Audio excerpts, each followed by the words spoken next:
మహాపరిశుద్ధుడైన మా తండ్రి, మీ పాదములకు వందనాలు స్తోత్రాలు చెల్లిస్తూ ఉన్నాం. తిరిగి రాత్రికాల సమయంలో మరొక పర్యాయము మాకు ఇచ్చిన మీ వాక్యాన్ని ధ్యానించుకునే అవకాశాన్ని బట్టి మీకు స్తోత్రాలు చెల్లిస్తున్నాం. ఆయన గురించిన మా అందరితో మీ వాక్యం ద్వారా మాట్లాడండి. మా హృదయంలో మీ వాక్యం విత్తనం వల్ల నాటుకున్నట్లుగా విడుదల చేయండి. ఆయన ఈ సమయాన్ని మీ పరిస్థితున్న నష్టాలు అందించుకుంటూ కనుక ప్రభావంలో మీకు ఆరోపిస్తూ మా రక్షకుడైన యేసుక్రీస్తు ఉన్నతమైన నామంలో ప్రార్థన చేస్తున్నాం తండ్రి, ఆమేన్. పిల్లరా, కొద్ది నిమిషాలు దేవుని వాక్యం ధ్యానం చేసుకుందాం. మామూలుగా ఈరోజు వేరే ఒక స్పీకర్ రావాల్సింది, కాకపోతే మిస్ ఆరోగ్యం బాగాలేకపోవటం వల్ల రాలేకపోయారు. సరే, దేవుని వాక్యంలో నుండి 10 నిమిషాలు దేవుని వాక్యాన్ని మనం ధ్యానం చేసుకున్నాం. లోతు జీవితంలో నుండి లోతైన సత్యాలు అనే శీర్షికలో ఉదయకాలం ముందు కొన్ని విషయాలు మనం జ్ఞాపకం చేస్తున్నాం. ఉదయకాలపు సందేశాన్ని మనం విన్నప్పుడు సహజంగా మన హృదయంలో ఏమనిపిస్తుంది అంటే, నేను ఈ రీతిగా ఉండకూడదు అని అనిపిస్తుంది. అయితే అదే లోతుని గురించి ఈ రాత్రి వినబోచున్నటువంటి సందేశము మనకేమనిపిస్తుంది అంటే, ఈ రీతిగా ఉండాలి అనిపిస్తుంది. లోతు యొక్క జీవితంలో కూడా కేవలం నెగిటివ్స్ అనేదే కాకుండా పాజిటివ్స్ అనేటువంటివి కూడా ఉన్నాయి. ప్రతి మనిషి జీవితంలో ఈ అప్స్ అండ్ డౌన్స్ అనేటువంటివి ఉంటాయి. నెగిటివ్స్ ఉంటాయి, పాజిటివ్స్ కూడా ఉంటాయి. పిల్లలు, బైబిల్లో ఒక మాట ఏమనుందంటే, సమస్తమును పరీక్షించి మేలైన దాన్ని చేపట్టండి అన్నది. కాబట్టి మనం అన్నిటినీ పరీక్షించి ఏదైతే క్షేమకరమైనదో, ఏదైతే మేలుకరమైనదో వాటిని మన జీవితానికి అన్వయించుకోవాలి. లోతు జీవితంలో నుంచి కొన్ని శ్రేష్టమైనటువంటి సత్యాలు కూడా బైబిల్లో మనము జ్ఞాపకం చేసుకోవచ్చు. చూడండి, ఆదికాండం 1వ అధ్యాయము 19వ అధ్యాయం ఆదికాండం 19వ అధ్యాయము 1వ వచనం చదువుకుందాం.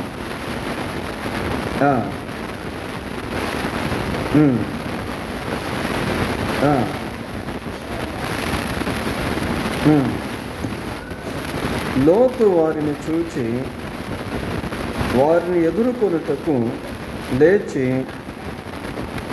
సాష్టాంగ నమస్కారము చేసి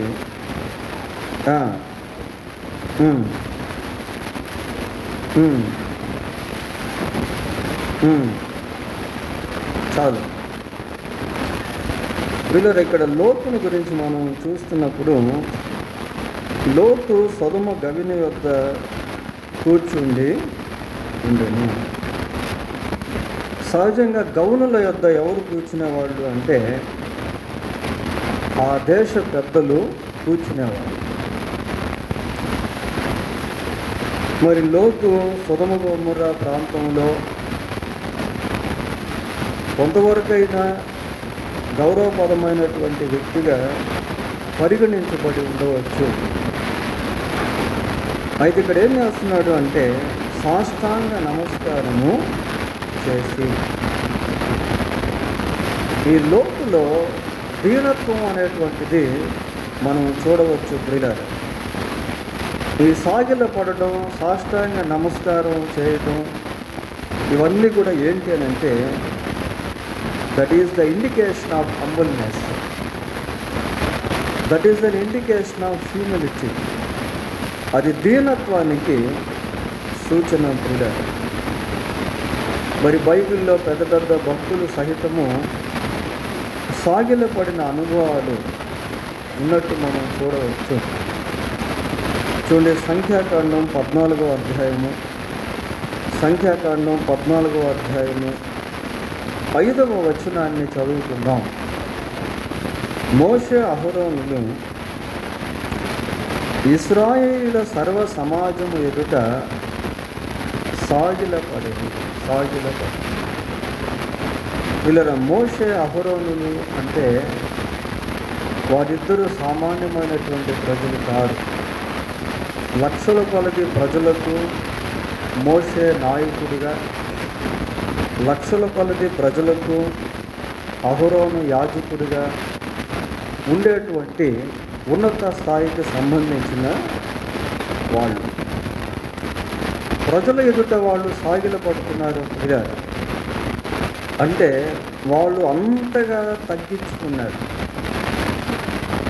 వాళ్ళల్లో అటువంటి గొప్ప దీనత్వం అనేటువంటిది కనబడుతుంది. కనుక ఈ సాష్టాంగ నమస్కారము లేదా సాగిల పడుట ఇవన్నీ కూడా దీనత్వానికి ముంగుర్తులు. లోతులో ఆ దీనత్వాన్ని మనం చూడగలము. రూతు గ్రంథం 2వ అధ్యాయము, 10వ వచనాన్ని చదువుకుందాం. అందుకు ఆమె సాగిలపడి తల వంచుకొని, ఏమి తెలిసి పరదేశి అయిన నాయందు లక్ష్యముంచినట్లు నీకు కటాక్షము కలిగను అని చెప్పగా చాలా. బోయేజుతో రూతు మాట్లాడుతున్నటువంటి మాటలు, పరదేశినైన నా పట్ల నీకు ఇంతగా కటాక్షము కలిగి. ఇంకొకసారి చదువు. అందుకు ఆమె సాగిలపడి తల వంచుకొని, ఏమి తెలిసి పరదేశినైన చాలు. ప్రియులారా, సాగిల పడుతుంది, తల వంచుకుంటా ఉంది. అంటే రూతులో ఉన్నటువంటి దీనత్వాన్ని మనం ఇక్కడ చూస్తాం. స్త్రీలలో దీనత్వం అనేటువంటిది చాలా ప్రాముఖ్యమైనది. భర్త ఎదుట తగ్గించుకోవడం, కొన్ని ఎమోషనల్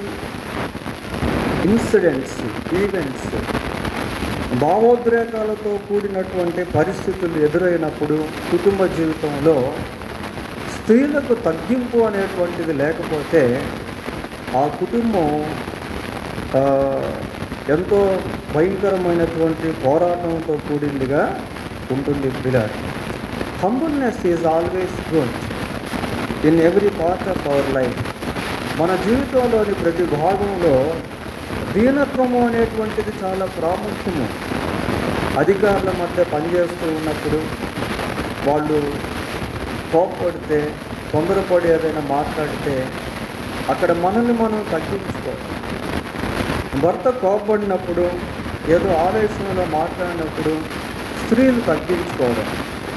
తల్లిదండ్రులు ఏదైనా గట్టిగా అరిచి, దండించి, మందలిస్తే పిల్లలు తగ్గించుకోవడం. ఈ తగ్గింపు స్వభావం అనేటువంటిది ప్రతి వ్యక్తికి చాలా ప్రయోజనకరమైనటువంటిది. మరి లోతు జీవితాన్ని మనం గమనించినప్పుడు we can learn this kind of lesson from the life of lot. లోతు యొక్క జీవితంలో నుంచి ఇటువంటి పాఠాలని మనము నేర్చుకోవచ్చు. తర్వాత లోతుని గురించి జ్ఞాపకం చేసుకున్నప్పుడు అదే 19వ అధ్యాయం ఆదికాండము 3వ వచనం కూడా చదువుకుందాం.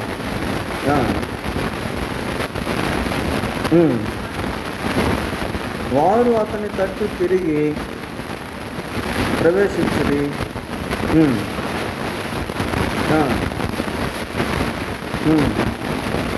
వారు భోజనము చేసిరి.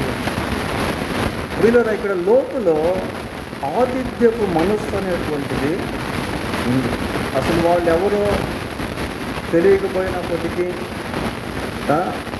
అంతకుముందు వాళ్ళు లోతు దగ్గరికి వచ్చినట్టుగా బైబిల్లో మనకు చెప్పబడలేదు. Even though they are unknown people, వారు స్ట్రేంజర్స్గా తెలియబడని వారిగా ఉన్నప్పటికీ వారిని తన ఇంటికి తీసుకెళ్ళి ఆతిథ్యం అనేది ఇస్తూ ఉన్నాడు. ఆతిథ్యం ఇస్తున్నాడు ప్రియులారా. ఈ హాస్పిటాలిటీ అనేటువంటిది కూడా విశ్వాస జీవితంలో చాలా ప్రాముఖ్యం. ఇతరులకు ఆతిథ్యం ఇవ్వడం. మనం చాలాసార్లు ఏం చేస్తాం, మన ఇంటికి ఎవరైనా బంధువులు వస్తే వాళ్ళకి ఆతిథ్యం ఇస్తాం, స్నేహితులు వస్తే ఆతిథ్యం ఇస్తాం, మంచిదే.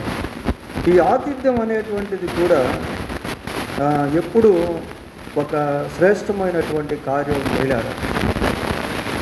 ఒక విశ్వాసిగా మన జీవితంలో అటువంటి మనస్సును కలిగి ఉండటం అనేది మనకెంతో ఆశీర్వాదకరం. చూడండి, ప్రభువుని నమ్మినటువంటి వారు ఎవరికి ఆతిథ్యం ఇచ్చినా దానికి ప్రతిఫలాన్ని అనుభవిస్తారు. బైబిల్లో మనం చూస్తాం, నీతిమంతుడు అని నీతిమంతునికి, ప్రవక్త అని ప్రవక్తకి, శిష్యుడు అని శిష్యునికి గిన్నెడు చల్లనీళ్ళు ఇచ్చినా కూడా దాని ప్రతిఫలాన్ని దేవుడు మనకు ఇస్తాడు. So hospitality is always good for us to have. అది ఒక మంచి అలవాటు ప్రియులారా. ఆతిథ్యం ఇవ్వడం అనేటువంటిది ఒక మంచి అలవాటు. హెబ్రీ పత్రిక 13వ అధ్యాయము మొదటి వచనాన్ని చదువుకుందాం. ఉండనియుడి ఆతిథ్యము చేయ మరొకటి, దాని వలన కొందరు ఎరుగకయే దేవదూతలకు ఆతిథ్యము చేసి, ఆతిథ్యము ఇయ మరొకటి, ఆతిథ్యము చేయ మరొకటి అని.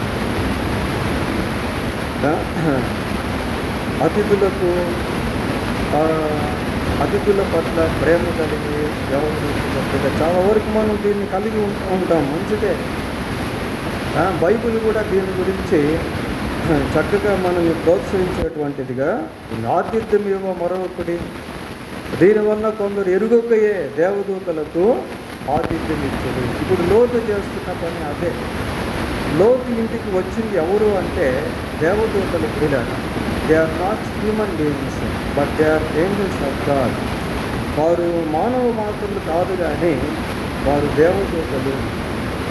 దేవదూతలు ఆ సొదొమ గొమొర్రా ప్రాంతానికి ఎందుకు వచ్చారు అంటే దేవుని యొక్క ఉగ్రతను ఆ ప్రాంతాలపైకి తీసుకొచ్చేదానికి వచ్చారు.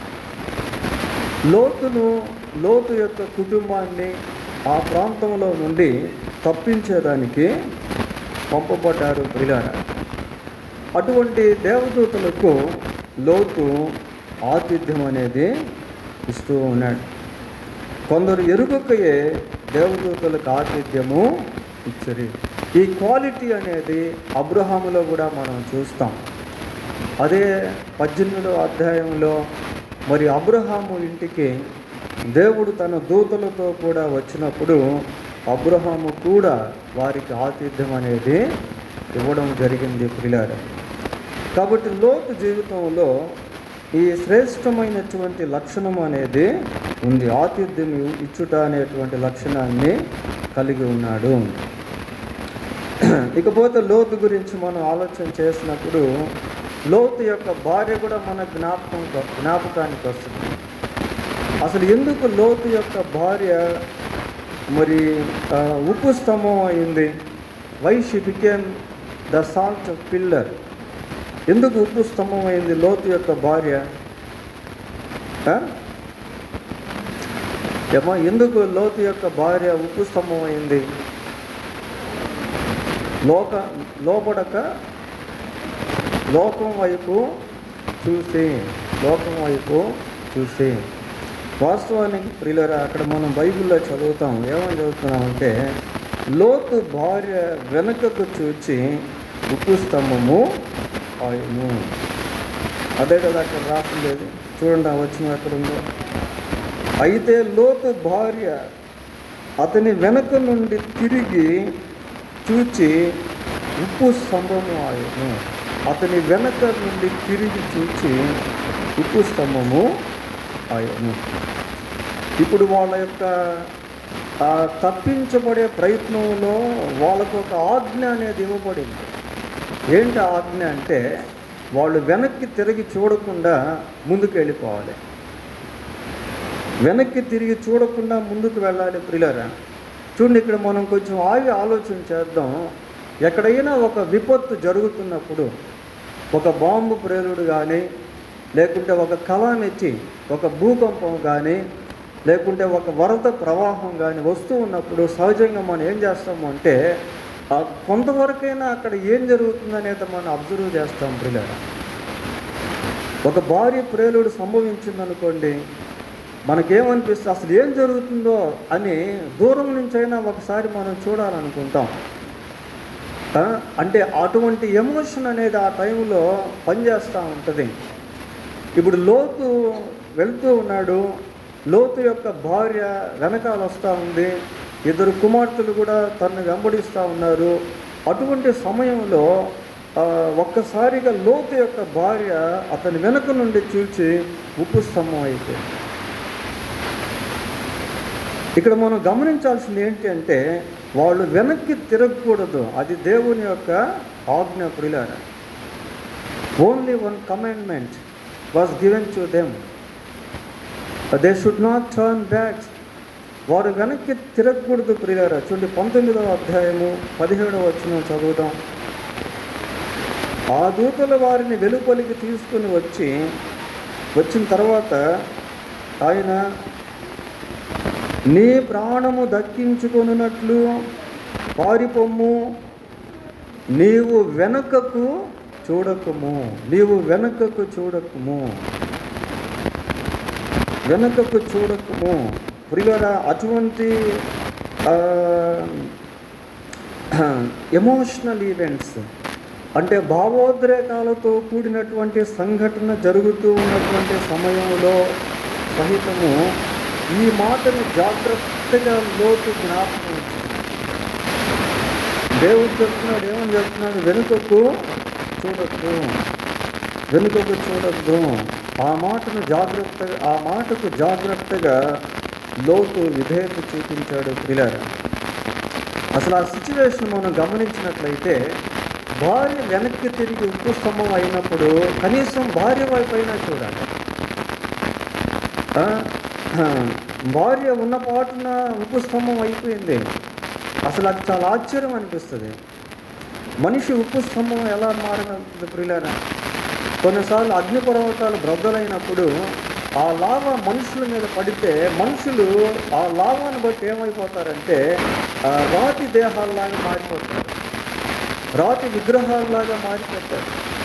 లావా మనుషుల మీద పడినప్పుడు, లావా ఏదైనా ప్రత్యేకమైనటువంటి వస్తువుల మీద పడినప్పుడు ఆ వస్తువులు స్వరూపాలు ఎలాగుంటాయంటే అది రాతి స్వరూపాల్లాగా కనిపిస్తూ ఉంటాయి ఒక రకంగా.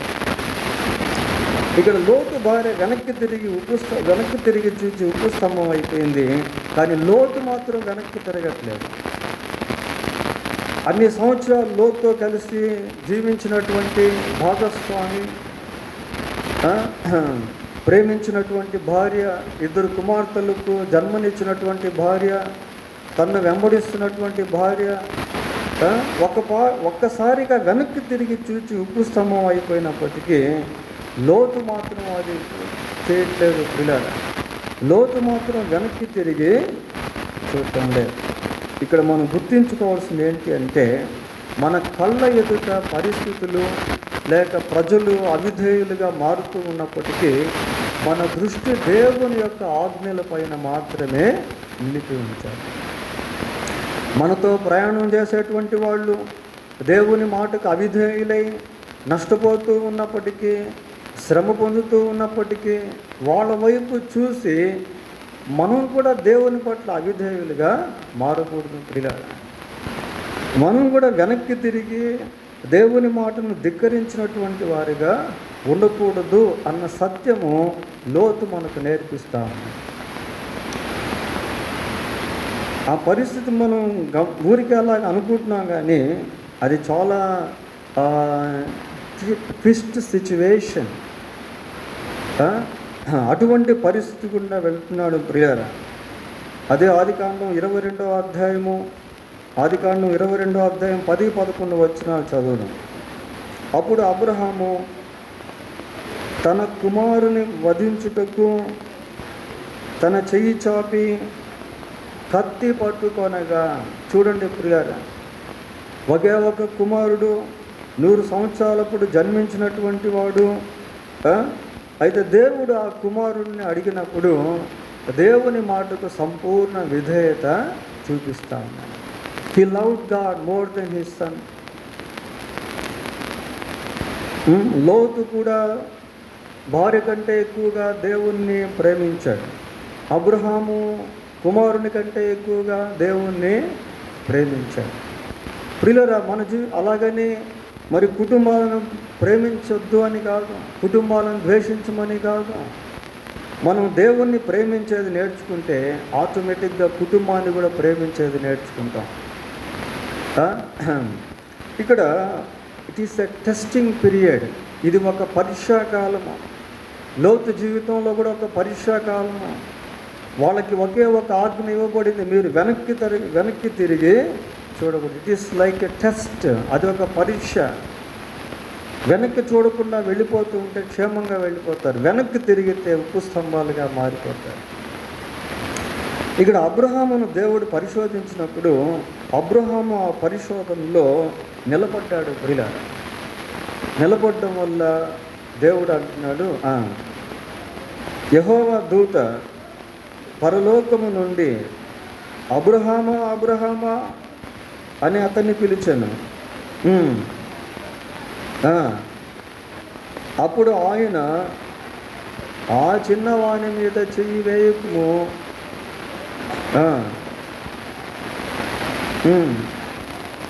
నాకీయ వెనుక తీయలేదు కనుక నీవు దేవునికి భయపడువాడవని ఇందువలన నాకు కనబడుచున్నది.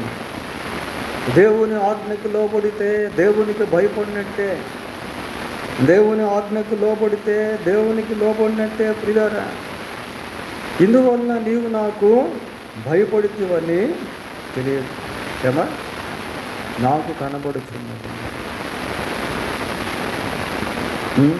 కొన్నిసార్లు మన జీవితంలో కూడా కొన్ని ఇటువంటి పరీక్ష సంఘటనల గుండా వెళ్ళాల్సి వస్తుంది ప్రియులారా. అటువంటి సమయంలో వాళ్ళ వైపు వీళ్ళ వైపు కాకుండా, పరిస్థితుల వైపు కాకుండా, భయం కలిగించేటువంటి వాటి వైపు దృష్టి పెట్టక దేవుని యొక్క ఆజ్ఞ పైన దృష్టి నిలుపుతాం. ఇది లోతు జీవితంలో నేర్చుకోవాల్సినటువంటి ఒక మంచి లెసన్ ప్రియులారా. ఇంకా లోతుని గురించి మనం జ్ఞాపకం చేసుకున్నప్పుడు చూడండి, 19వ అధ్యాయము ఆదికాండం 19వ అధ్యాయం 20-21 వచనాలు చదువుదాం.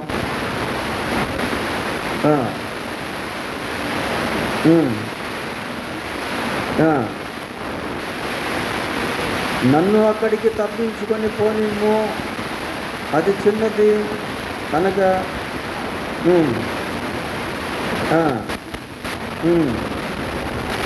ఆయన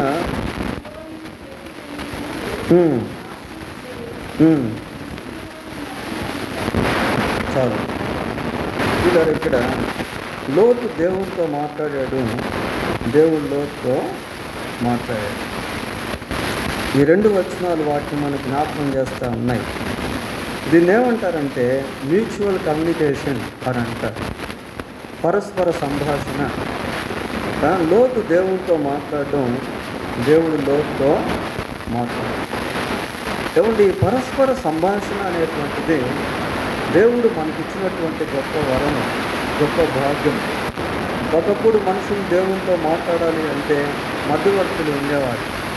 మన ఇశ్రాయేలు ప్రజల గురించి ఆలోచన చేస్తే వాళ్ళకు దేవుడు కొద్దిమంది ప్రవక్తలను ఏర్పాటు చేశాడు. ప్రవక్తలు ఏం చేసేవాళ్ళు, దేవుని యొక్క మాటను విని దాన్ని ప్రజలకు తెలియజేసేవాళ్ళు. తర్వాత దేవుడు యాజకులను ఇశ్రాయేలు ప్రజలకు ఏర్పాటు చేశాడు. యాజకులు ఏం చేసేవాళ్ళు? దేవుని యొక్క మాటను ప్రజలకు చెప్పడం, ప్రజలకు సంబంధించిన విషయాలు దేవునికి చెప్పడం. They were working as mediators in those days. ఆ రోజుల్లో వాళ్ళు మరి మధ్యవర్తులుగా పనిచేసేవాళ్ళు. ఇలా యేసు ప్రభు ఎప్పుడైతే శిలువలో మరణించి చనిపోయాడో, శిలువలో ఎప్పుడైతే చనిపోయాడో, దేవాలయపు తెర పై నుండి క్రిందికి రెండుగా తీయింది. ఇక మీడియేటర్స్తో పని అనేటువంటివి లేకుండా పోయింది. పిల్లలు ఇక ప్రవక్తలు కానీ యాజకులు కానీ అవసరం లేదు. ఎవరైనా సరే దేవునితో మాట్లాడవచ్చు. దేవుడు ఎవరితోనైనా మాట్లాడతాడు. ఈ లోతుని గురించి మనం ఆలోచన చేసినప్పుడు లోతు దేవునితో మాట్లాడాడు, దేవుడు లోతుతో కూడా మాట్లాడాడు. ఈ రిలేషన్షిప్ అనేటువంటిది మనం ఇంప్రూవ్ చేసుకోవాలి, అభివృద్ధి చేసుకోవాలి. దేవునితో సంభాషించుట, దేవుని యొక్క స్వరాన్ని వినుట, ఈ రెండు చాలా ప్రాముఖ్యం కూడా. దేవునితో మాట్లాడుట, దేవుని మాట వినుట, ఈ రెండు కూడా చాలా ప్రాముఖ్యం. మనం ఎప్పుడైతే ప్రార్థన చేస్తూ ఉంటామో మనం దేవునితో మాట్లాడుతాం. మనం ఎప్పుడైతే బైబిల్ చదువుతూ ఉంటామో దేవుడు మనతో మాట్లాడుతూ ఉంటాడు.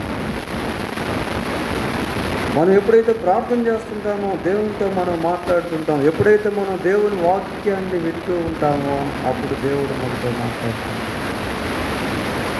Listening God's voice is most important to build our spiritual life, to grow in the Lord, to develop our spiritual life. మన ఆధ్యాత్మిక జీవితాన్ని అభివృద్ధి పరుచుకునేదానికి, ఆత్మలో ఎదిగేదానికి, దేవునిలో ఎదిగేదానికి దేవుని యొక్క స్వరం వినుట అనేది చాలా ప్రాముఖ్యం. దేవుడు మనకు అటువంటి స్వేచ్ఛను అనుగ్రహించాడు. 119వ కీర్తన 26వ వచనాన్ని చదువుదాం. నా చర్య అంతయు నేను చెప్పుకొనక నీవు నాకు ఉత్తరము ఇచ్చితివి.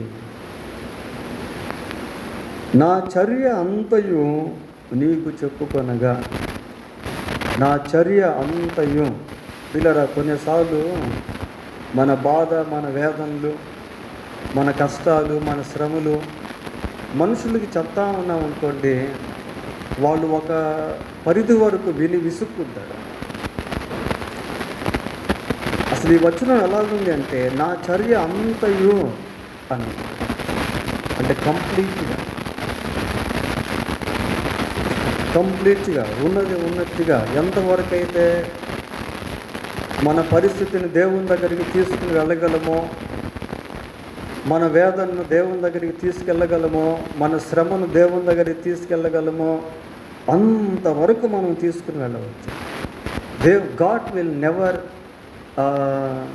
డిస్కస్. వీళ్ళ దేవుడు ఎప్పుడు కూడా విసుక్కోడు. ఎప్పుడు దేవుడు విసుక్కోడు. He never irritates. ఎప్పుడు కూడా ఆయన చికాకు పడడు. పిల్లరా, మనం ఎంతైనా దేవునితో మాట్లాడుకోవచ్చు. నా చర్య అంతయు నీకు నేను చెప్పుకొనక నీవు నాకు ఉత్తరం ఇచ్చితివి. కాబట్టి మన కష్టం, మన శ్రమ, మన బాధ, మన వేదన, మన అవసరతలు, మన కొరతలు, మన బలహీనతలు, ఏ పాపం విషయంలో మనం పడిపోతూ ఉన్నామో, ఏ విషయాల్లో మనం ఓటమిని ఎదుర్కొంటూ ఉన్నామో, ఏ కుటుంబ సమస్యలు మనల్ని జయిస్తూ ఉన్నాయో, ఏ బలహీనతలు మనల్ని జయిస్తూ ఉన్నాయో, ఎంతగా వాక్యం వింటూ ఉన్నప్పటికీ దేంట్లో పడిపోతూ ఉన్నామో, ఏ విషయాల్లో అభివృద్ధి పొందలేకపోతున్నామో, వాట్ ఇట్ మే బి, అది ఏదైనప్పటికీ సరే దాన్ని దేవుని దగ్గరికి తీసుకుని వెళ్ళటం బిల. అటువంటి స్వేచ్ఛను దేవుడు మనకి ఇచ్చాడు. ఈ లోతు యొక్క జీవితాన్ని జ్ఞాపకం చేసుకున్నప్పుడు God will remind us again and again. దేవుడు ఈ విషయాన్ని మళ్ళీ మనకు జ్ఞాపకం చేస్తా ఉన్నాడు. యేసు ప్రభు ఒక మాట అన్నాడు. ఏమన్నాడు అంటే, నా నామములో ఏది అడిగినా నేను చేస్తాను. I will do what ever you ask me. నా నామములో ఏది అడిగినా నేను చేస్తాను. ఈ రోజుల్లో మనం ఎందుకు దేవుని సన్నిధిలో పొందుకోలేకపోతున్నాము అంటే ప్రియులారా, దేవుని సన్నిధిలో చేయవలసినంత ప్రార్థన చేయట్లేదు. మనుషులను చెప్పుకుంటాను, మన అవసరం తీసుకెళ్ళి, మన కష్టాలు తీసుకెళ్ళి, మన బాధలు తీసుకెళ్ళి. అయితే కష్టకాల వాక్యం మొట్టమొదటిగా నువ్వు చేయాల్సింది ఏంటి అంటే, ఏదైనప్పటికీ కూడా అది దేవునికి తెలియదు. దేవుడు నీకు సహాయం చేస్తాడు, దేవుడు నీతో మాట్లాడతాడు, దేవుడు నీ ప్రశ్నకు సమాధానం ఇస్తాడు, దేవుడు నీ సమస్యకు పరిష్కారం ఇస్తాడు, దేవుడు నీ హృదయంలో నెమ్మదిని కలిగిస్తాడు, దేవుడు నిన్ను తేలిక చేస్తాడు, దేవుడు నీకు విజయాన్ని ఇస్తాడు. Everything that is in the lord, సమస్తము దేవుళ్ళలో ఉన్నాయి. ఈ లోతు యొక్క జీవితాన్ని మనం గమనించినప్పుడు ఇది కూడా మనం జ్ఞాపకం చేసుకోవచ్చు. పోతే నెక్స్ట్ ఇంకా మనం చూద్దాం. పేతురు రాసిన రెండవ పత్రిక 2వ అధ్యాయము, పేతురు రాసిన 2వ పత్రిక 2వ అధ్యాయము 8వ వచనాన్ని చదువుకుందాం. ఆ నీతిమంతుడు వారి మధ్యను కాపురం ఉండి తాను చూచిన వాటిని బట్టి వినిన వాటిని బట్టి వారి అక్రమమైన క్రియల విషయములో దినదినము నీతిగల తన మనస్సును నొప్పించుకొనుచు వచ్చాను. ప్రియులారా, ఎవరిని గురించి మాటలు చెప్పబడ్డాయి అంటే లోతుని గురించి చెప్పబడ్డాయి. లోతుని గురించి చెప్పబడ్డాయి. ప్రియులారా, 7వ వచనం 6వ వచనం చదవండి. ఆయన సొదొమ గొమొర్రా పట్టణములను భస్మము చేసి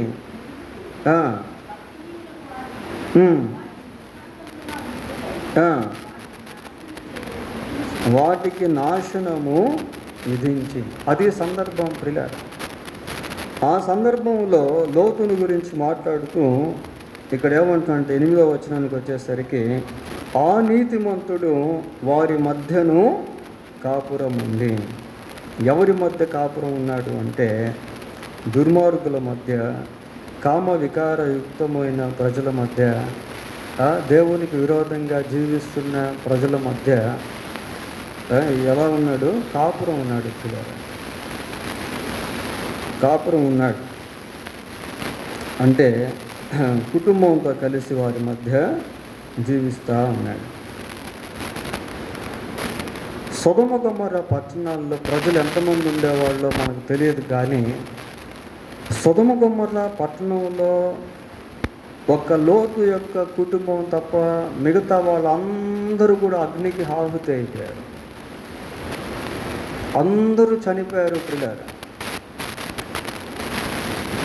అక్కడ పాపులేషన్ ఎంతో మనకు తెలియదు, కానీ ఎందుకు చనిపోయారు అంటే అక్కడ ఉన్నటువంటి ప్రజలంతా కూడా చిన్నవారు మొదలుకొని పెద్దవారి వరకు దాదాపుగా అందరూ దుష్టత్వంలో ఉన్నటువంటి వాళ్ళే. ఈ సంగతి మనకు ఎక్కడ తెలుస్తుంది అంటే ఆదికాండం 19వ అధ్యాయంలో మనం కనబడుతుంది.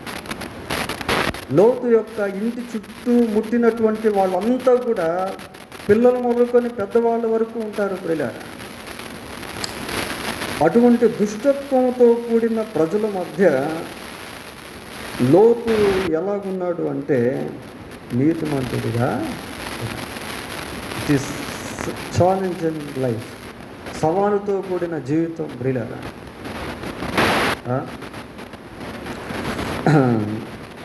దుష్ట సాంగత్యం మంచి నడవడిని చెరుపును అంటే దుష్టుల మధ్య ఉన్నాడు, కానీ వాళ్ళతో సాంగత్యం చేయట్లేదు. ప్రియులారా, చేప సముద్రంలో ఉన్న, సముద్రం అంతా ఉప్పుతో నిండి ఉన్న చేపలో ఉప్పు లేకపోవడం అనేది అది చాలా ఆశ్చర్యం. తామర పువ్వు నీటిలో ఉన్న నీరు తామర పువ్వు పైన లేకపోవడం అనేది చాలా ఆశ్చర్యం. ప్రియులారా, లోతు సొదొమ గొమొర్రాలో ఉన్నాడు, కానీ సొదొమ గొమొర్రా లోతులో లేదు. సొదొమ గొమొర్రా ప్రజల్లో ఉన్నటువంటి దుర్మార్గత లోతులోనికి రాలేదు. అంటే లోతు అంత జాగ్రత్తగా తన జీవితాన్ని కాపాడుకుంటూ only 1% in the twin cities who keeps his holiness carefully. ప్రియులారా, ఆ జంట నగరాల్లో అంతమంది ప్రజల మధ్య ఒకే ఒక్క వ్యక్తి తన పవిత్రతను జాగ్రత్తగా కాపాడుకుంటా. He was a real hero. ఒక గొప్ప నాయకుడు లాంటి వాడు లోతు. ప్రియులారా, ఈ స్టాండర్డ్స్ నోవాహులో కూడా మనం చూడగలుగుతాం. చూడండి, ఆదికాండం 6వ అధ్యాయము 9వ వచనం చదువుకుందాం. నోవాహు నీతిపరుడును తన తరములో నిందారహితుడునై ఉండెను. నోవాహును గురించే ఇక్కడ మెన్షన్ చేయబడింది. ప్రియులారా, నోవాహు యొక్క భార్య, నోవాహుకు ఉన్నటువంటి 3 కుమారులు, 3 కోడళ్ళు, వాళ్ళు కూడా దేవుని సంబంధమైనటువంటి వాళ్ళే. కానీ స్టాండర్డ్స్ గురించి ఆలోచన చేసినప్పుడు, కొలత వేసినప్పుడు నోవాహు యొక్క క్యారెక్టరిస్టిక్స్ ఆఫ్ స్టేజ్, నోవాహు యొక్క గుణ లక్షణాల స్థాయి ఎలాగుందంటే చాలా ఉన్నత స్థాయిలో. తన తరము వారిలో నోవాహు ఎలాగున్నాడట? నిందారహితుడిగా ఉన్నాడు. తన తరము ఎలాంటిది అంటే మొత్తం చెడిపోయిన తరం. గురుగా జలప్రలయంలో నోవాహు యొక్క కుటుంబం తప్ప ఒక్కరు కూడా బ్రతకలేదు. అందరూ జల సమాధి అయిపోయారు. ఒక్కరు కూడా బ్రతకలేదు ఆ జలప్రలయంలో. అక్కడ బైబిల్లో మనం చూస్తాం, దేవుడు భూలోకమును చూసినప్పుడు అది చెడిపోయిండేను, సమస్త శరీరులు తమ మార్గమును చెరిపివేసుకొని, సమస్త శరీరులు అందరూ వారి మార్గాలను చెరిపివేసుకున్నటువంటి దినాల్లో జీవిస్తున్నటువంటి నోవాహు ఎలాగున్నాడు అంటే తన మార్గాన్ని జాగ్రత్తగా కాపాడుకుంటున్నటువంటి వ్యక్తిగా ఉన్నాడు. He did not imitate any evil fellowship. ప్రియులారా, ఎటువంటి దుష్ట సాంగత్యాన్ని నోవాహు అనుకరించట్లేదు. అంత జాగ్రత్తగా జీవిస్తూ వచ్చాడు.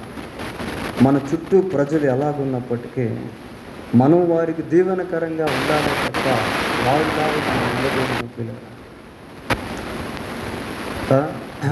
సమాజం ఎంతో భయంకరమైనటువంటిది, దేవుని భయం లేనటువంటిది, దేవునికి విరోధంగా జీవించేటువంటిది, దేవుని ఆజ్ఞలు తెలియనటువంటిది.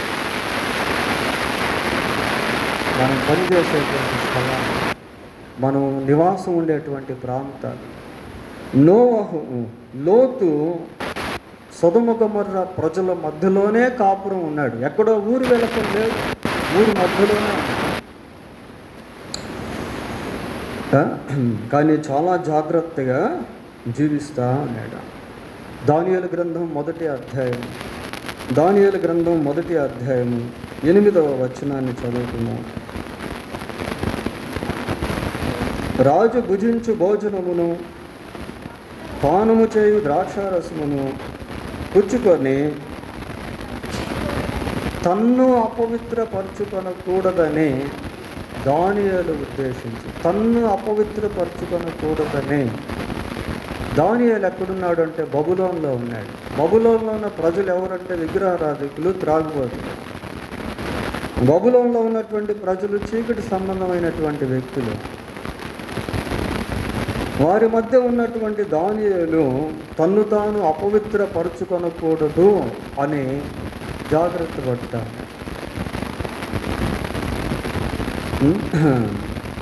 ఈ సెల్ఫ్ శాంక్టిఫికేషన్ అనేది చాలా ఇంపార్టెంట్. ఎవరికి వారే వారి పవిత్రతను జాగ్రత్తగా కాపాడుతారు. చుట్టూ పరిస్థితులు ఎలాగున్నప్పటికీ, చుట్టూ మనుషులు ఎలాగున్నప్పటికీ, చుట్టూ వచ్చే శోధనలు ఎలాగున్నప్పటికీ ఎవరికి వారే వారి పవిత్రతను జాగ్రత్తగా కాపాడుతారు. అది ఎవరికి సాధ్యము అంటే ఎవరైతే దేవుని భయం కలిగి ఉంటారో వారికి అది సాధ్యమవుతుంది. ఎవరైతే దేవుని వాక్యాన్ని కలిగి ఉంటారో, ఎవరైతే దేవునితో సత్సంబంధాలను కలిగి ఉంటారో, ఎవరైతే దేవుని సహాయాన్ని వేడుకునేటువంటి వారిగా ఉంటారో వారికి అది సాధ్యంగా దేవుడు చేస్తాడు. ఈ లోతు ఉన్నటువంటి ప్రాంతంలో ప్రజలు విచ్చలవిడిగా జీవిస్తున్నటువంటి వారు. లూకా సువార్త 19వ అధ్యాయం 17వ అధ్యాయము, లూకా సువార్త 17వ అధ్యాయము 28, 29 వచనాలు ఒకసారి చదువుదాం. లోతు దినములలో జరిగినట్టుగా జరుగును, జనులు తినుచు. ప్రియులారా, ఇది ఎప్పుడుకి సంబంధించింది అంటే ప్రజెంట్ డే సిచ్యువేషన్. యేసు ప్రభు రాకడకు సమీపంగా ఉన్నటువంటి దినాల్లో మనం జీవిస్తూ ఉన్నాం. అంటే ఈ లోతుకు సంబంధించిన సందేశం అప్పుడుది కదా అనేది కాదు, ఇప్పుడు సంఘటనలు కూడా అది జ్ఞాపకం చేస్తూ ఉంది. లోతు దినముల్లో జరిగినట్టుగా జరుగును, జనులు తినుచు త్రాగుచు కొనుచు అమ్ముచు నారు నాటుచు ఇల్లు కట్టుచు ఉండిరి. అయితే లోతు సొదమ విడిచిపోయిన దినమున ఆకాశము నుండి అగ్ని గంధకములు కురిసి వారినందరినీ నాశనము చేశాను. మరి ఇల్లు కట్టుకోవచ్చా, కట్టుకోకూడదా, పొలం వేసుకోవచ్చా, నో ప్రాబ్లం. కానీ వాళ్ళు ఎలాగున్నారు అంటే మామూలుగా జీవిస్తున్నారు, మంచిదే, కానీ in the same time they are living against God. అదే సమయంలో వాళ్ళు దేవునికి వ్యతిరేకంగా ఉన్నారు. పిల్లరా, దే డిడ్ నాట్ ప్రిపేర్. వాళ్ళకు సిద్ధపాటు అనేటువంటిది లేదు. నోవహు ఎలాగైతే సువార్త ప్రకటించాడో బహుశా లోతు కూడా కొన్నిసార్లు చెప్పి ఉండవచ్చు ఏదైనా, కానీ ప్రజలు పట్టించుకోలేదు. అయినప్పటికీ లోతు మాత్రం జాగ్రత్తగానే జీవిస్తూ ఉన్నాడు. లూకా సువార్త 23వ అధ్యాయం, లూకా సువార్త 23వ అధ్యాయం 50-51 వచనాలు చదువుకున్నాం. అతడు సజ్జనుడును నీతిమంతుడునై ఉండి వారి ఆలోచనకును వారు చేసిన పనికిని సమ్మతింపక. ప్రియులారా, ఇక్కడ అరిమతయి యోసేపు అనే వ్యక్తిని గురించి మనం చూస్తాం. ఈ అరిమతయి యోసేపు ఒక మంచి హుందాతనం కలిగిన వ్యక్తి, పేరు ప్రఖ్యాతులు కలిగినటువంటి వ్యక్తి, యూదుల సమాజ మందిరంలో సభ్యత్వం కలిగినటువంటి వ్యక్తి. యూదులంతా కూడా ఏం చేస్తున్నారు అంటే యేసు ప్రభువును సంహరించాలనే ఆలోచనలు కలిగి యేసు ప్రభు విషయంలో వ్యతిరేకమైనటువంటి ఆలోచనలు కలిగి ఉన్నారు పిల్లరా. అయితే అరిమతయి యోసేపు ఏమాత్రం దానికి సపోర్ట్ చేయట్లేదు. దేవుని రాజ్యము కొరకు కనిపెట్టుచుండిన వారి ఆలోచనల్లో చేరట్లేదు. దేవునికి వ్యతిరేకమైనటువంటి ఆలోచనలు ఆలోచించేటువంటి వారి దాంట్లో సజ్జనుడిగా నీతిమంతుడిగా ఉన్నాడు పిల్లలు. కాబట్టి మనం ఎక్కడ ఉన్నా అక్కడ దేవుణ్ణి కలిగి ఉండుట అనేది అవసరం. దేవుని బిడ్డలుగా జీవించుట అనేది అవసరం పిల్లలు. పోతే చివరిగా ఇంకా లోతుని గురించి మనం ఆలోచన చేసినప్పుడు చూడండి, పేతురు రాసిన 2వ పత్రిక 2వ అధ్యాయము, పేతురు రాసిన 2వ పత్రిక 2వ అధ్యాయము 7వ వచనం చదువుతున్నాం.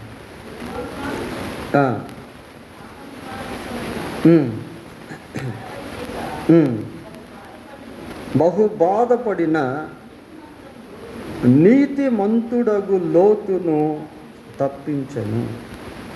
నీతిమంతుడగు లోతును తప్పించెను. ఇక్కడ లోతు ఏమని పిలువబడుతున్నాడు? నీతిమంతుడు అని పిలువబడుతున్నాడు పిల్లలు.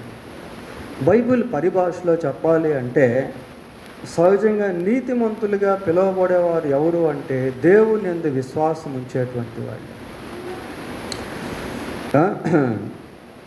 ఆదికాండం 15:6 ఒకసారి చూడండి. ఆదికాండం 15:6. అతడు యెహోవాను నమ్మెను, ఆయన అది అతనికి నీతిగా ఎంచెను. ప్రియులారా, ఎవరైతే దేవుణ్ణి నమ్ముకుంటారో వాళ్ళు నీతిమంతులుగా ఎంచబడతారు. ఎవరైతే దేవునితో సమాధాన పడతారో వాళ్ళు నీతిమంతులుగా ఎంచబడతారు. మరి సుంకరిని గురించి బైబిల్లో మనం చూస్తాం. సుంకరి దేవుని సన్నిధిలో నిలబడి ఆకాశం వైపు కన్నులెత్తుటకైన ధైర్యం చాలక గుండెలు బాదుకుంటూ అంటున్నాడు, దేవా, పాపినైన నన్ను కరుణించు. ప్రార్థన చేస్తే అక్కడ ఒక మాట మనం చూస్తాం. ఏంటి అంటే, అతని కంటే ఇతడు నీతిమంతుడిగా తీర్చబడ్డాడు. పిల్లలు, మనం మన పాపములను దేవుని సన్నిధిలో ఒప్పుకొని సరి చేసుకున్నప్పుడు, యేసుక్రీస్తునందు విశ్వాసం ఉంచినప్పుడు మనం నీతిమంతులముగా తీర్చబడతాం.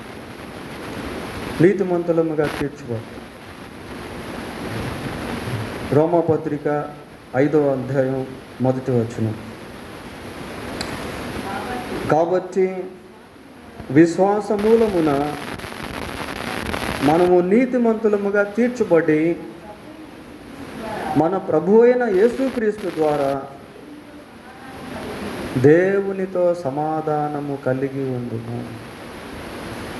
యేసుక్రీస్తునందు విశ్వాసం ఉంచుట వలన మనం నీతిమంతులముగా తీర్చబడతాం.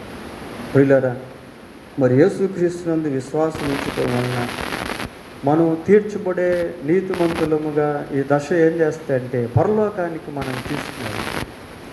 నీతిమంతులు తమ తండ్రి రాజ్యములో సూర్యుని వలె తేజరిల్లుతారు. నీతిమంతులైనటువంటి వారే దేవుని రాజ్యంలో ప్రవేశిస్తారు. మనం ఏ పాపం ఇప్పటి వరకు చేస్తున్నా దాన్ని దేవుని సన్నిధిలో ఒప్పుకొని సరి చేసుకొని, ప్రభువా, మీ రక్తంతో నన్ను కడిగి పరిశుద్ధపరచు అని హృదయం అంతటితో ప్రార్థన చేస్తే దేవుడు నీకు కూడా సహాయం, నీవు కూడా నీతిమంతురాలుగా తీర్చిపడతావు. బైబిల్లో ఒక మాట ఉంది, ఏమనుందంటే, పాపములను క్షమించుటకు దేవుడు సిద్ధ మనస్సు కలవాలి. God is always ready to forgive us. దేవుడు క్షమించేదానికి ఎప్పుడూ సిద్ధ మనసు కలిగిన వాడుగా. కాబట్టి మనము ఆ క్షమాపణ పొందుకునేదానికి సిద్ధపడాలి. మన పాపములను మనం ఒప్పుకునే ఎడల ఆయన నమ్మదగిన వాడు, నీతిమంతుడు గనుక ఆయన మన పాపములను క్షమించి సమస్త దుర్నీతి నుండి మనలను పవిత్రంగా చేయాలి. కనుక మరి లోతు యొక్క జీవితాన్ని వన్ సైడ్ కాయిన్గా కాకుండా 2 సైడ్ కాయిన్గా మనం చూసినప్పుడు పాజిటివ్స్ అనేవి కూడా అనేకమైనవి ఉన్నాయి. ఇలా బైబిల్లో కేవలం లోతునే కాదు, లోతు భార్యను కూడా జ్ఞాపకం చేసుకోమని, లోతు యొక్క కుటుంబాన్ని జ్ఞాపకం చేసుకున్నప్పుడు ఎన్నో లెసన్స్ అనేటువంటివి, పాఠాలు అనేటువంటివి మనం నేర్పిస్తాం.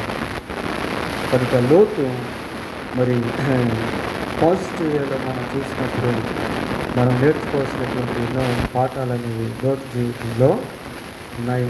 కొన్ని మాత్రం ఈరోజు ధ్యానం చేసాం. దేవుడు తన వాక్యం దీవించిన దాకా ప్రార్థన చేసుకున్నాం.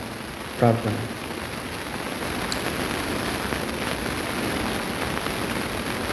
పరిశుద్ధుడైన మా దేవ, మీ పాదములకు వందనాలు, స్తోత్రాలు చెల్లిస్తూ ఉన్నాం. లోతు జీవితంలో ఎన్నో లోతైన సత్యాలు నాయన మీరు తెలియజేసినందుకై మీకు స్తోత్రాలు. మేము కూడా మా జీవితాల్లో భౌతికంగా, ఆధ్యాత్మికంగా, పవిత్రత విషయంలోనూ, ఆతిథ్యం విషయంలోనూ, తగ్గింపు విషయంలోనూ నేర్చుకునే వారంగా ఉండటకు సహాయం చేయాలి. మీ అందరి విశ్వాసము ద్వారా మీరు నీతిమంతులుగా మమ్మల్ని తీర్చే దేవుడని అందుని బట్టి మీకు స్తోత్రాలు చెల్లిస్తున్నాం. మేము పనిచేసే స్థలాల్లో, మేము నివసించేటువంటి ప్రాంతాల్లో, మా చుట్టుపక్కల ఉన్న వారికి మమ్మల్ని దీవెనకరంగా చేయాలి. వారి నిమిత్తం ప్రార్థించే వారంగా ఉంటుంది.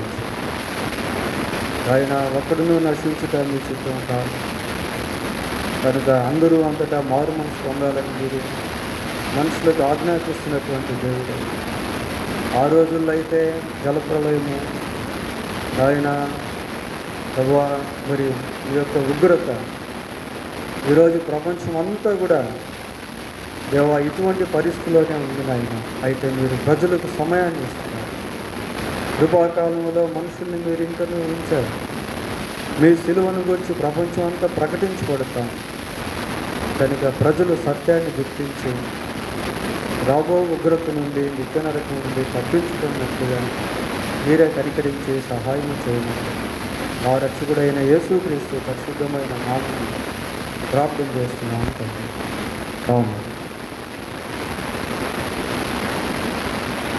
ఈరోజు ఆదివారం కనుక మీరు కాన్ఫరెన్స్ పై పాట పాడుతున్న సమయంలో అందరు లేచి నిలబడి